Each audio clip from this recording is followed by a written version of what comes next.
Clap பண்ணுங்க எல்லாரும், பாக்குற நீங்க எல்லாருமே வந்து கிளாப் பண்ணுங்க. தொடர்ச்சியா வந்து குழந்தைங்களையும் சரி பெண்களையும் சரி வன்புணர்வு செஞ்சு கொலை பண்றத ஒரு வாடிக்கையாவே வச்சிருக்கானுங்க இந்த மாதிரி எச்சக்கல நாய்ங்க. இதுங்களுக்குலாம் பயம் இருக்கா அப்படின்னா சத்தியமா கிடையாது. ஏன்னா நம்ம சட்டம் அதுதான் சொல்லுது.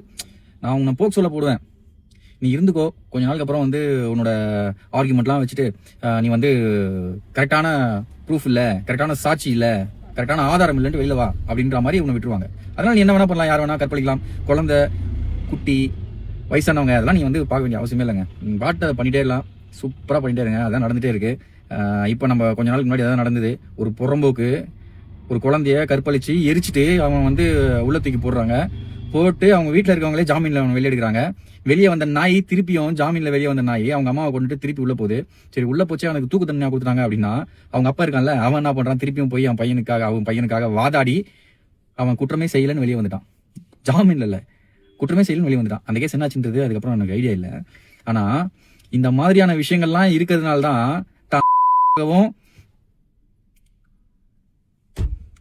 என்ன வேணா பண்ணலாம், நம்ம என்ன ஆயிட போகுது அப்படின்ற ஒரு விஷயத்துல இந்த மாதிரி புறம்போக்கு நாய்ங்க வேலையை செய்துங்க. இதுக்கு வந்து நீங்க நானு நம்ம சமுதாயம் தான் காரணமா அப்படின்னா ஆமா.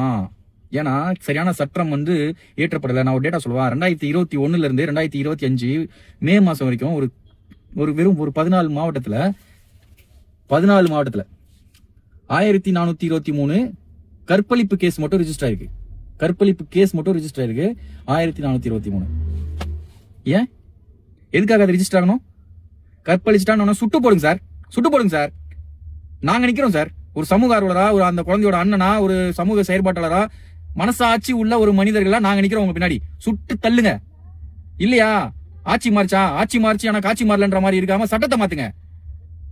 10 பேர் சுடுங்க சார், பயம் வரும் சார். அதுக்கப்புறம் கை வைக்க போனா சார். அவன் பொண்ணு தேவைப்படாது சார், குழந்தைங்க தேவைப்படாது சார். அதை பண்ணுங்க சார், சட்டத்தை மாத்துங்க சார். அம்பேத்கர் அப்போ அந்த மக்கள் தொகைக்கு அப்போது இருந்த ஆட்களுக்கு எழுதி வச்ச அதே சட்டத்தை புடிச்சு தொங்கிட்டு இருப்பீங்கன்னா என்ன சார் கதை இது? அப்ப இருந்தவங்க நல்லவனுங்க சார், உண்மையா சொன்னா அப்ப இருந்தவங்க நல்லவனுங்க. இப்ப இருக்க நாதாரி நாய்ங்க. அதுக்கேற்ற மாதிரி சட்டம் திருத்தணுமா இல்லையா, திருத்தப்படணுமா இல்லையா?